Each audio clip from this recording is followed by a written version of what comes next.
Chapter 11. This chapter parallels Chapter 9, which covered the preparation for and the implementation of a disaster recovery plan, the process of that plan. Because DR and disaster recovery and business continuity, both of which play a part in the business resumption plan, are similar in many regards, it follows that there will be repetition in the underlying preparations and planning. However, although the two may look very similar in structure and perhaps even in content, they have different objectives. DR focuses on resuming operations at the normal operating facility or facilities, if you have multiple locations, known as the primary site. Business continuity concentrates on resuming critical functions at another alternate site.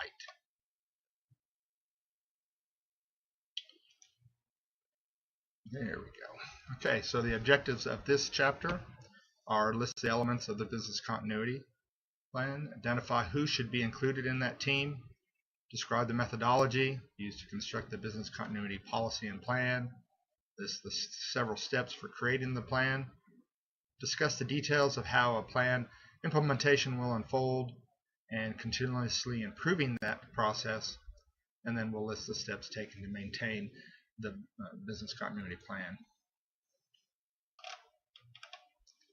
The term business continuity planning, as in DR planning, the identification of critical business functions and the resources to support them, is the cornerstone of the process used to create the plan, the business continuity plan. Note that the processes performed during business impact analysis, or BIA, are the source of the information. So we look at the different pieces here. We have the business continuity plan and then actual business continuity. And then as we determine if there's a disaster big enough where we have to go off-site, then we have to bring that site. If it's not up already, then we need to be able to set it up. September 11th, 2001 attacks on the Gartner report says the disaster events commonly reveal unforeseen complications whenever reality triggers contingency plan, and that's a difficult thing. If you don't know or if you haven't ran through the plan and you wait for a disaster, it really complicates matters because you have so many underlying issues that are going on. Just the emotional stress alone really causes a lot of issues. So if the plan is not complete, not doable, then it makes it very difficult to support that. Okay, some other lessons learned. Plans must be kept current with emerging realities. It's one of the things we do not keep up on. Training should never cease. Rehearsals should be realistic as possible. Resilient built into IT systems will improve recovery. And then the coordination relies on communications using accurate internal and external channels. Right. The RTO, recovery time objective, and recovery point objective, we've talked about these before, but the RTO is the amount of time the business can tolerate until the alternate capabilities are available. Need to point out that one outcome of high-profile events is the scrutiny of the contingency plans and the requirement that planners defend their work to be ready for the non-technical challenges they will face. There'll be a lot of people that want to put their 2 cents in when there's a problem happening, and that's how you can get off course and cause a lot of wasted time. Recovery point objective, point in the past to which recovered applications and data will be restored. And then on the database terms, amount of data loss experienced as a result of the resumption. Okay. Whenever a database goes down, the ability to go back and regain the different information that has been put in between that time period can be significant depending on how many transactions you do per hour. Okay, the business continuity team, we need to note that the real advantage provided by properly assembled business continuity team is in the breadth and depth of the non-technical members drawn from business units in the organization. There's a lot of people that know a lot of things at the different companies, and if you don't pull them all in, then you could leave an area unresolved, or the ability to not get it up in a timely fashion. Once again, it's not the time to find out during a situation.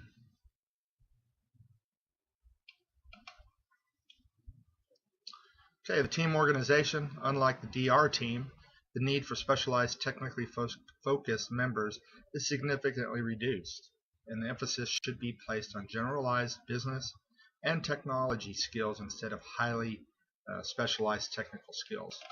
This team should contain different individuals than the DR team, as the business continuity team will be required to immediately relocate off-site to begin the transition to the alternate location, whereas the DR team will need to remain behind and work at the primary site to determine what is salvageable, what is not, and what needs to be done to reestablish the operations at that primary site.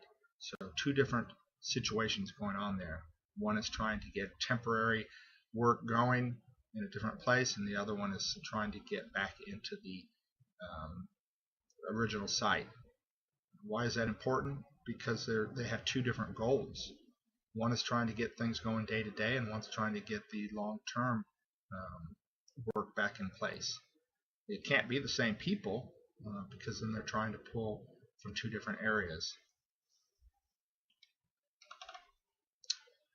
All right. Okay. Need to discuss the following sub-teams that may be within the BC team. Okay, so the management team. So you can see how some of these are not as technically, there's not a need for as much technology aspect in these individuals. Okay, it's more of the doing the work. Okay, so we'll have a management team. Once again, we need to have a leader that's responsible, a backup in case they're not available. The operations team, the ones that are doing the work. The hardware team, the OS team. Network, making sure that the communication is working.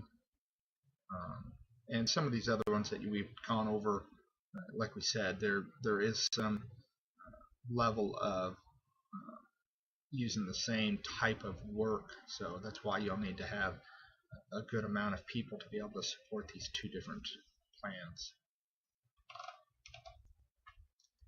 Special documentation and equipment.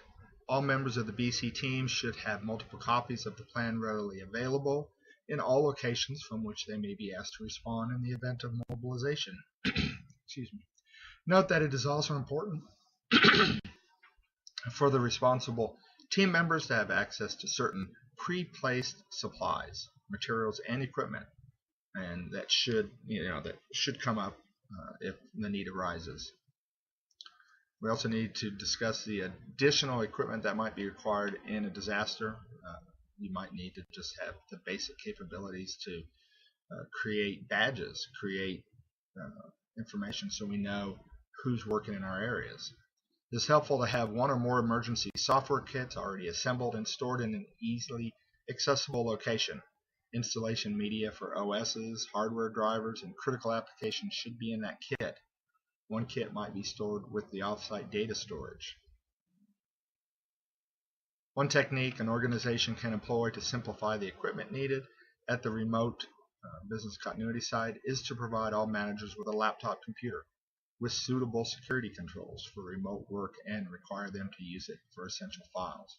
One of the biggest issues that you have is that you might have employees that have laptops and they may have left them at work.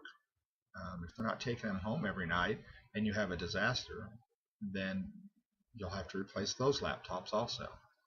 So you may want to encourage the team when there's a possibility of a situation that is foreseen, like weather, to make sure that they have their equipment with them.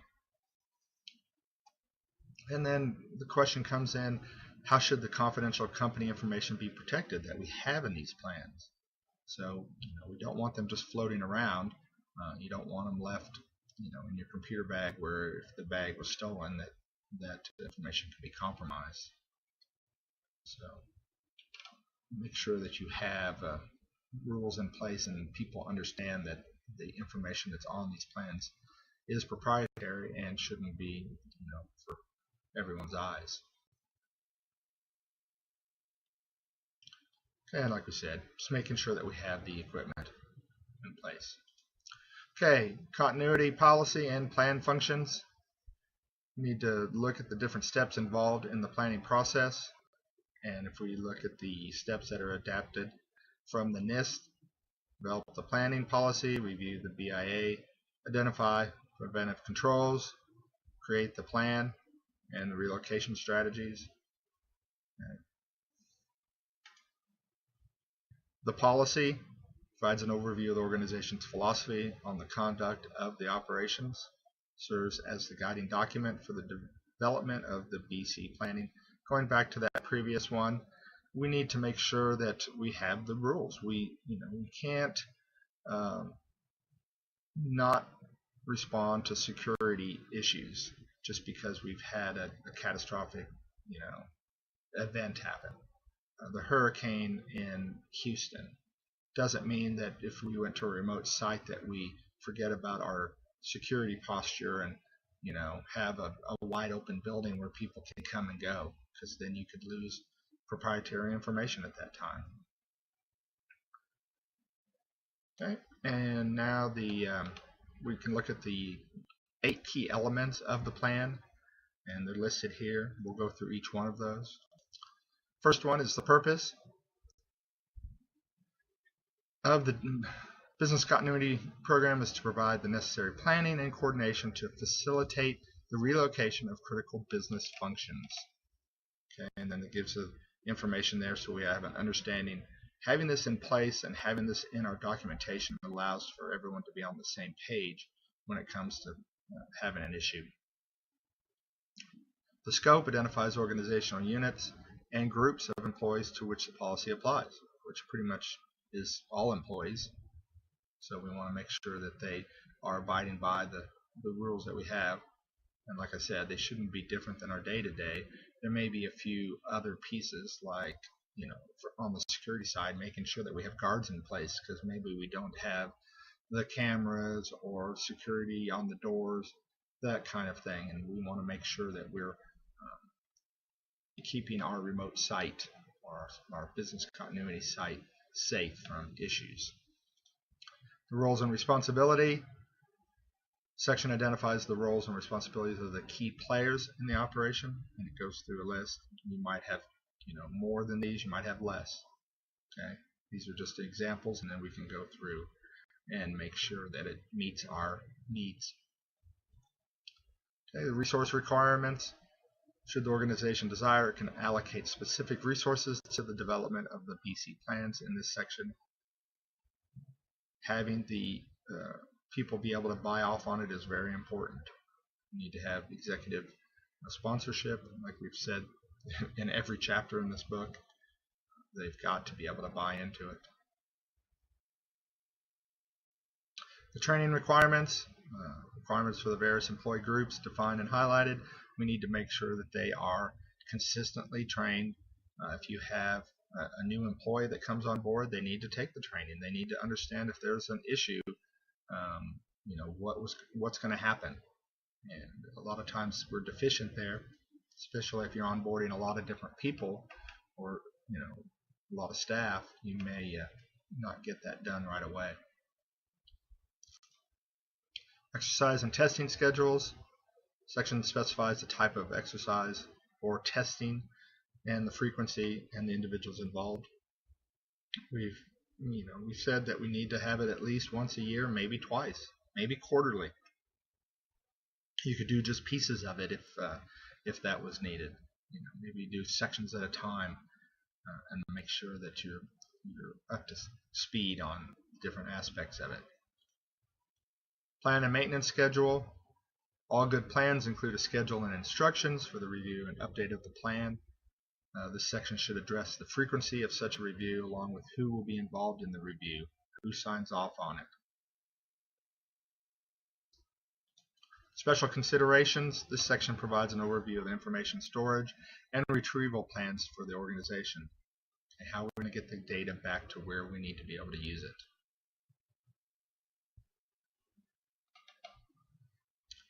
Alright, and now the review of the BIA. The BIA is reviewed during the second step of the 7-step NIST process. This is a review of the version developed by the continuity plan to ensure the compatibility with the business continuity specific plans and operations. So the scenarios, most important aspect of the BIA applicable to the BC, begin to determine the probability organization will have to relocate to an alternate site. Are you going to be able to continue work? Is the power going to be off? If it is, then it's not going to be an option, so we're going to have to go to an alternate site. How long will it be down? Is it going to be a few hours, or is it going to be days or weeks? That will determine if you need to go to an alternate site. You might be able to withstand, a day or two if the other option is to totally relocate, because that is a lot of work.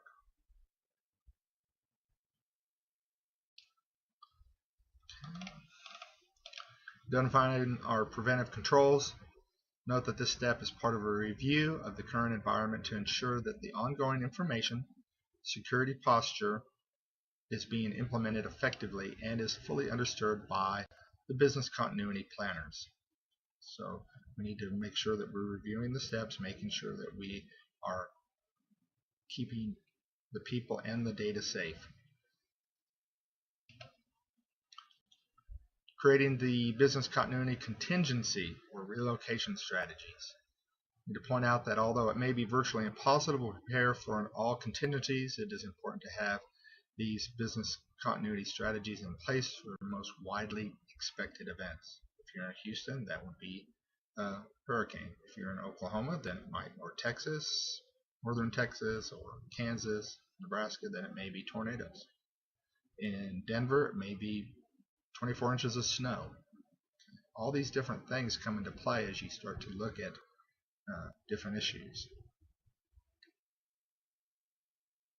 Developing the plan. You need to explain that the trigger for activating the plan usually comes after the damage assessment has been completed.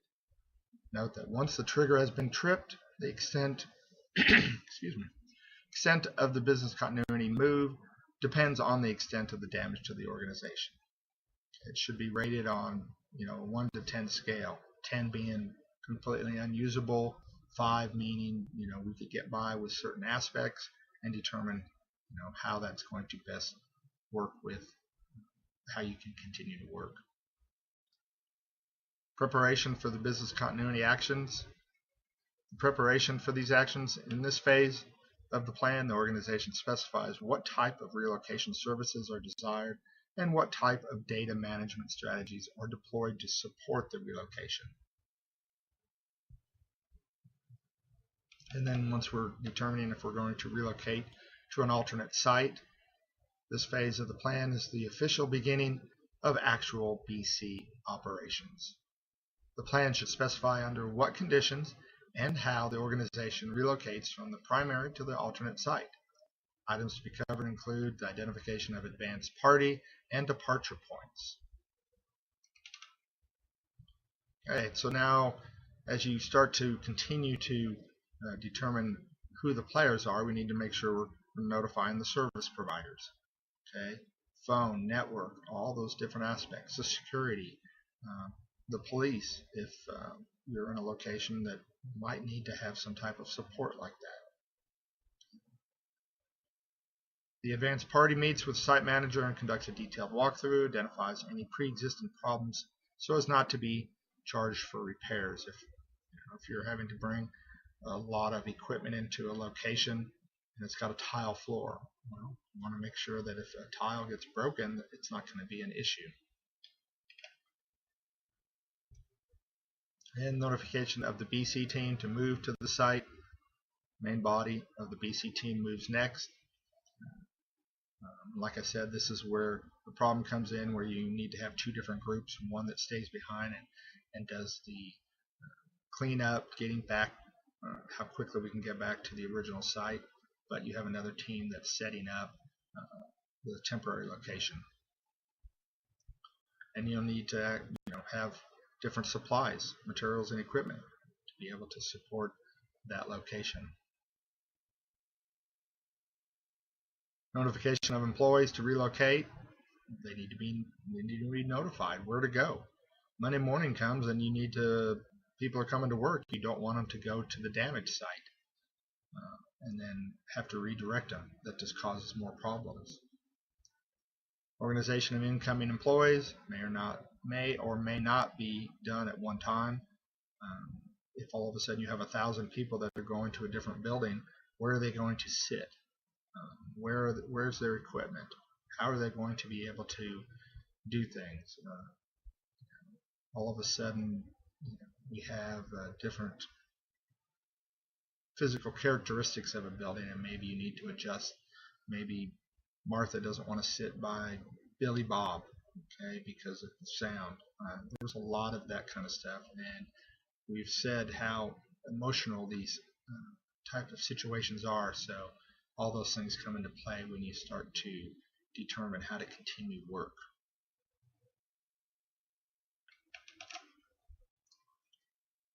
Oops. All right. Now returning to the primary site. When the primary site is restored to working order, then we need to be able to move back. We schedule our employee moves back. We clear out the business continuity site, redirecting our employees back to the normal work offices. Make sure that's the original site is operational. Don't move people back too soon, because if you do and it causes more problems, once again it just adds to the emotional aspect of the impact of being able to move around. Okay, Vanguard clearing responsibilities. Clearing is the process of moving operations out of the temporary facility and returning them back to the owners or managers of where they need to go back to work. And then subordinate activities, disconnecting different services. We set up all those network, all that type of stuff. We need to make sure we shut it down. Breakdown of equipment, packing it all back up. This is, most of these jobs are kind of dirty. I mean, we need to get the stuff packed up and moved back. Depending on if it's just a couple of days or it's been a couple of months, it could mean, a pretty good amount of equipment and pieces that need to go back. The after action review. The BC team must conduct this review, or AAR, before returning to the routine duties. All key players should review their notes and verify that the BC documentation is accurate and precise. 34, ensuring that the plan, testing, training, and exercises are in place. Like we said, we need to test validity and effectiveness, making sure that the plan worked as we planned. I doubt it did, so it's something that needs to be corrected. We've said that it's a learning document or a dynamic document, meaning that it's always going to be changing. So once that information has been found, change it and be ready for the next time, for the next test, unless you have an issue come up before then. Alright, as with the IR plan and the DR plan, testing the BC plan is an ongoing activity, with each scenario tested at least semi-annually, like we said earlier, at a walkthrough level or even higher than that. You may want to, try to simulate a disaster as much as possible. Ensuring the plan maintenance. Note that the organization should plan to revisit this business continuity plan at least annually in order to update the plans, contracts, and agreements, and to make the necessary personnel and equipment modifications as directed by the business operations. Because there will always be changes, so we need to make sure that we're monitoring and updating as much as possible. Sample business continuity plans, different areas that you can go look at. You should be aware that the U.S. Department of Homeland Security's Federal Emergency Management Association has developed a support website, and the link is shown here. It includes a suite of tools to guide the development of your DR and BC plans. And there's lots of information out there. Just need to go to the websites and pull it down and use it as your baseline. Implementing the plan. Implementation of the plan involves relocation to the alternate site. First the BC advanced party, then the main team, and then the affected employees. in that order. Establishment of operations and a return to the primary site or new permanent alternate site. If you can never return to the permanent or the initial site, then you'll have to prepare for that new permanent alternate site.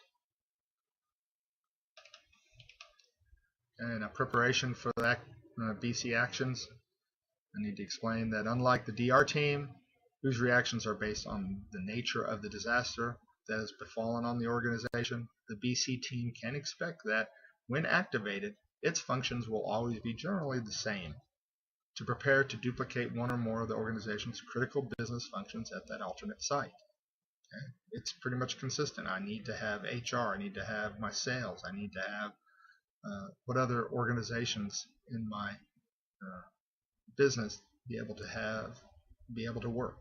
Okay? That really doesn't change.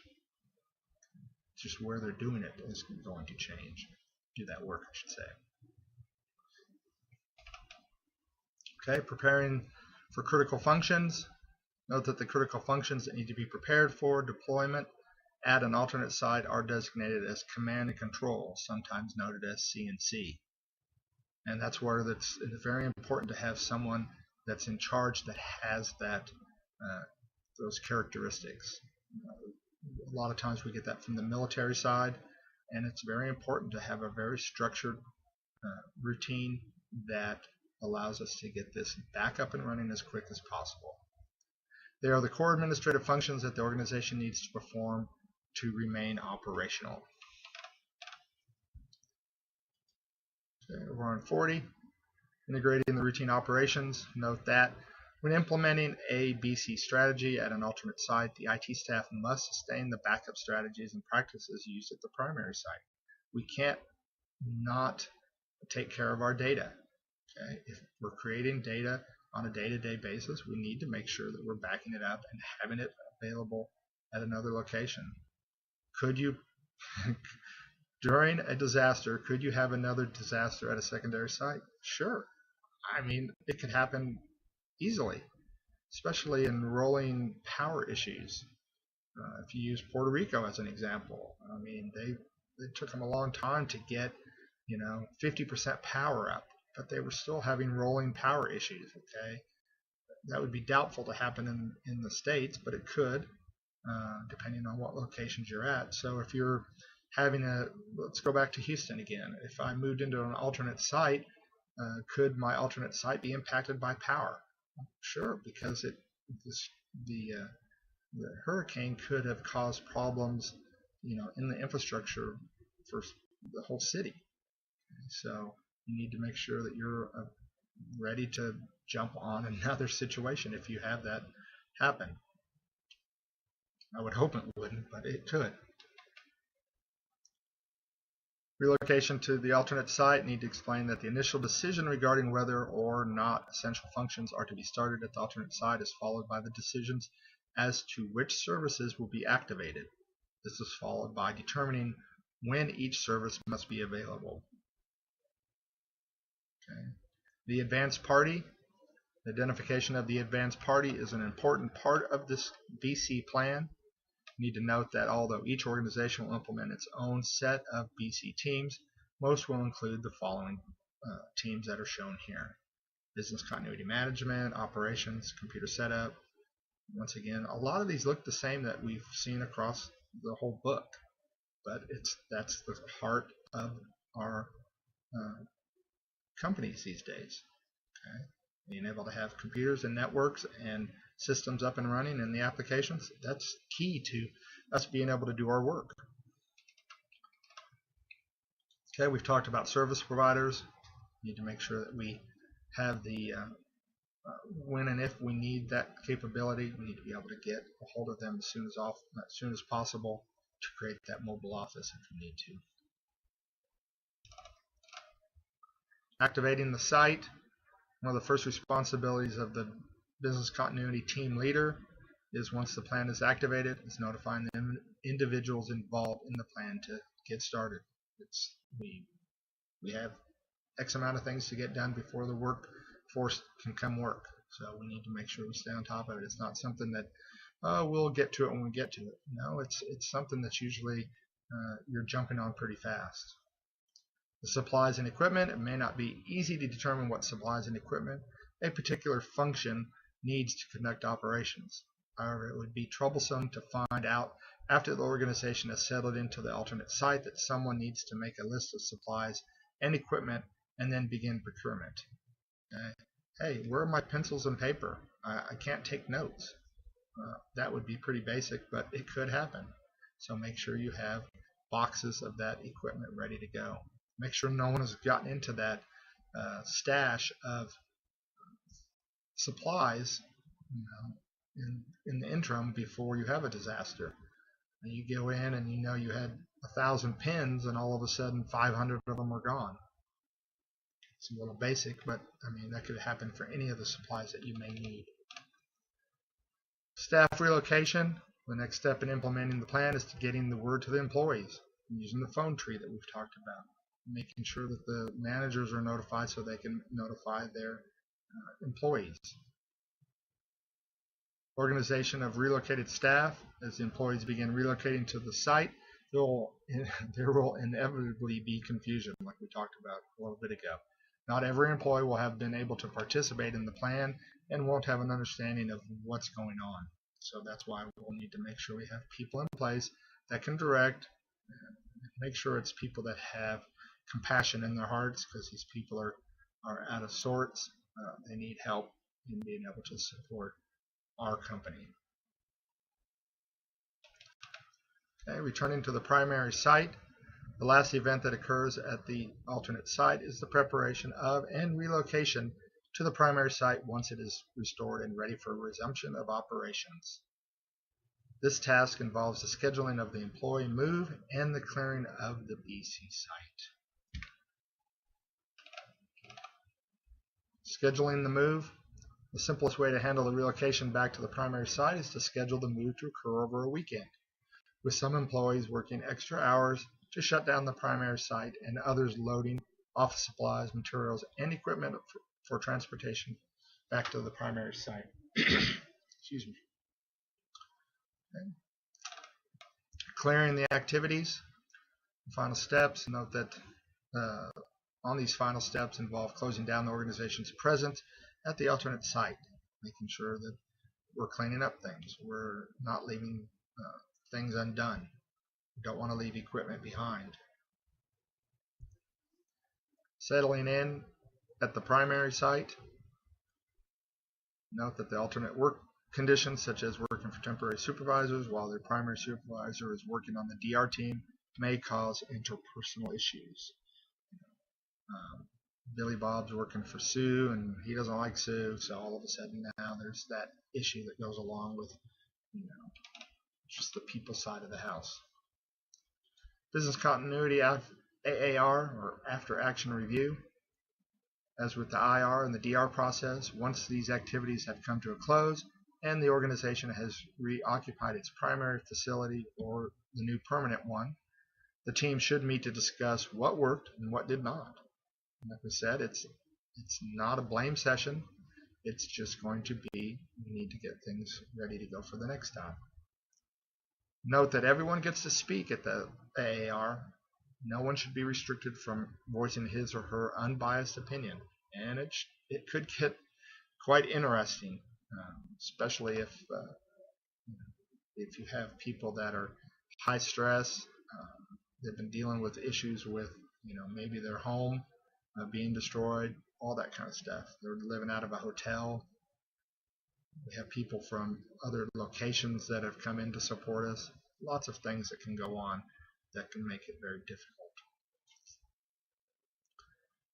And continuing on, I need to emphasize that the best organizations make continuous improvement a key factor in this planning process. So we need to make sure we're, once again, because there's always going to be change, we need to make sure that we're monitoring that and keeping up on it. Improving the plan. Many times the process used to create the initial continuity planning process results in the shortfalls from the intended outcomes, such as reliance, and it leads to false sense of security. We think we had everything covered, and then we're quite surprised. The scope, limited scope of systems recovery. we couldn't support everything that we needed to because we didn't have the hardware, we didn't have the connectivity, didn't have the data. Prioritization, failure to properly prioritize the processes. We've got the break room up, but we don't have any area to work.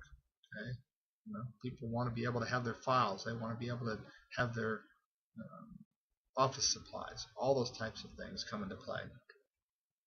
Plan for the update, ownership.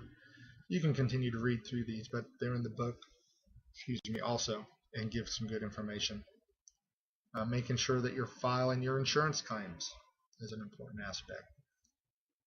The observations made by Kathleen Lucy in your book, if you go look on page 461 and 462, kind of interesting because she refers to, or she gives an example of a professional chef having 20 years. This isn't a special recipe. This is, making sure that we know the different pieces, and it's not, it's going to be very difficult if you don't have trained people that understand the different aspects. Okay, there's a big difference between a chef at a high-end restaurant and someone working at McDonald's. Okay, not that there's anything wrong with McDonald's, but it's just not the same level of work, and so we want to make sure that we have the capability for people to understand how to do that work. And so it's interesting. Please read through the different aspects that she speaks about from 461 and 462.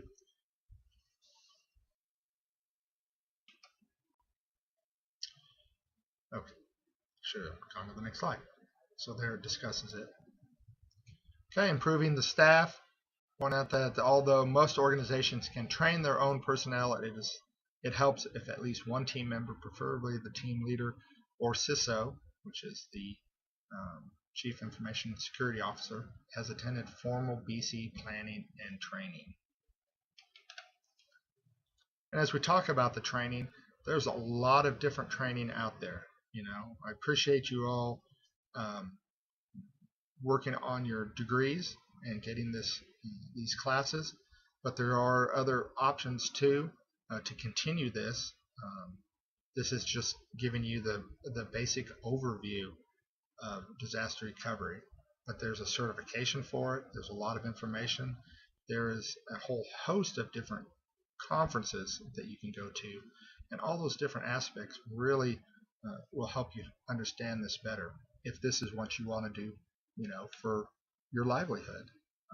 There's a lot of need for it at larger companies. Okay, here's a few training institutions that have a focus on disaster recovery and business continuity. So why is it so important? Okay, business continuity. If your company can't sell its widgets and they sell millions of dollars of widgets a day, that's a big impact. Okay?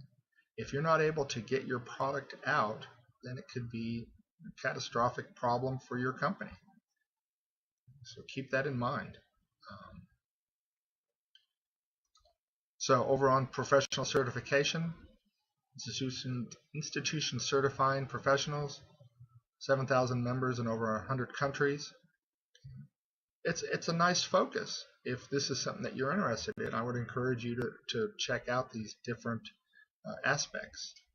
When you're talking about IT, different certifications, there's hundreds, it seems like. Project management, disaster recovery, Microsoft, Linux, security, all those different things. I personally hold 6 different certifications. Okay? I'm checking into others as I go because it's an important aspect to understand how to support those different pieces of the business. Note that it is not always necessary to achieve a professional certification in order to gain access to these associations. However, the acquisition of a widely recognized certification is one way to receive an independent acknowledgement of the knowledge, skills, and possible background of the individual who aspires to have that capability in that organization. It is a determining factor. As a hiring manager, I look at certifications. I look at education, experience, and certifications as a key piece of what differentiates a different individual over another one. Disaster Recovery Institute International, okay, different levels of certifications for that also. And then Business Continuity Institute offers one certification, the BCI, Professional Recognition Program, which involves a professional and a non-professional membership. Okay, maintaining the plan. Excuse me. I'm sorry, still looking over the certification aspect. Now, maintaining the plan. As with the IR and DR plans, the BC plan requires a formal maintenance and update strategy, like I've said probably 3 times in this video alone. When the organization rehearses the plan and follows the preparatory steps to make the plan ready for deployment, it may discover suggestions for improvement, and we need to make sure that we're keeping that in mind. Periodic review. We need to discuss the purpose of the BC review. Just because an organization conducts an exercise and finds areas for improvement in the BC plan does not mean that the document needs to be immediately revised. Point out that although this would be ideal, it would also mean that the document would be in a constant state of flux, with employees unsure as to which is the official version. So we may want to make an addendum. Plan archivist. Need to remind you that the BC plan must be managed as if it is a classified document. Outdated copies must be collected, accounted for, and shredded or otherwise securely disposed of. Once the new copies are in proper hands and the old copies properly handled, the individual then returns to the ongoing job of collecting and storing recommendations for the next iteration of the document. So, in summary, what we've talked about on our business continuity planning, we need to make sure that we are looking at all the different options. Okay.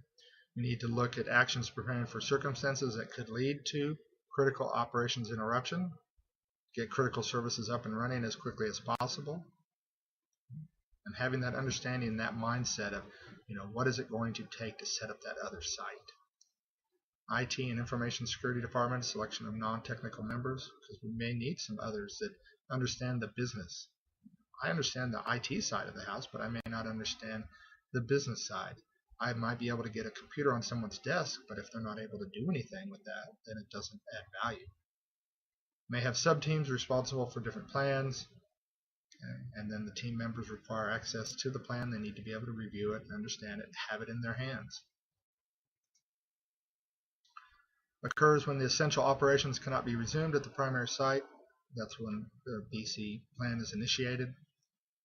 We need to make sure that we're constantly training ourselves so we understand what it's going to take to implement this plan if and when it ever happens. And then the other things we've talked about. So